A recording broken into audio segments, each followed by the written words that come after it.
तर मुंबईत अखेर शिवसेनेचा महापौर बसणार हे आता स्पष्ट झालेलं आहे, कारण भाजपनं शिवसेनेसाठी मुंबई सोडलेली आहे. मुंबई महापौरपदाची निवडणूक भाजप लढणार नसल्याची मोठी घोषणा मुख्यमंत्री देवेंद्र फडणवीस यांनी केली. भाजपच्या कोर कमिटी बैठकीनंतर मुख्यमंत्र्यांनी पत्रकार परिषद आयोजित करून ही घोषणा केली आहे. केवळ महापौरच नव्हे तर उपमहापौर, स्थायी समिती अध्यक्ष, बेस्ट समिती, सुधार समिती, त्याचप्रमाणे शिक्षण समितीची निवडणूकसुद्धा भाजप लढणार नाही आहे. आणि मुंबई महापालिकेत भाजप विरोधी पक्षाच्या भूमिकेत देखील बसणार नसल्याचं मुख्यमंत्र्यांनी यावेळी स्पष्ट केलं.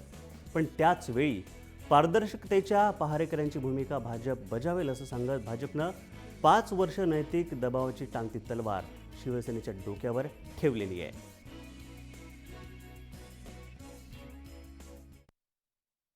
महापौराची निवडणूक भारतीय जनता पक्ष लढणार नाही. उपमहापौराची निवडणूक भारतीय जनता पक्ष लढणार नाही.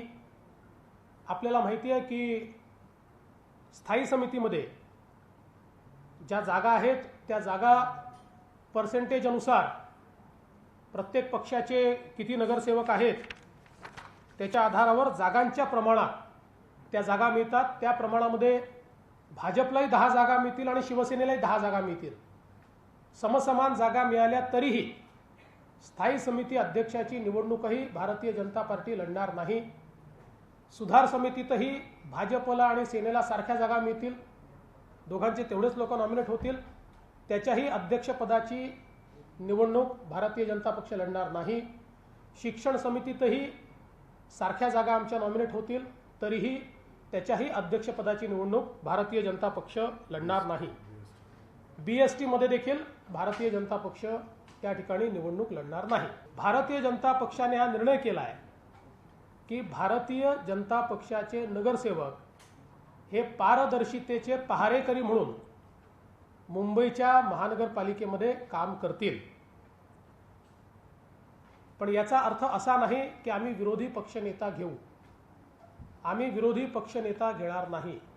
आम्ही विरोधी पक्ष म्हणून काम करणार नाही.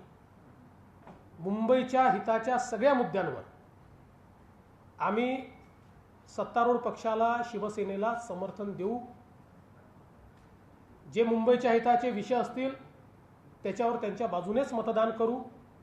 पण त्याच वेळी पारदर्शितेचे पहारेकरी म्हणून महानगरपालिकेत पारदर्शिता असली पाहिजे, तिथला भ्रष्टाचार संपला पाहिजे.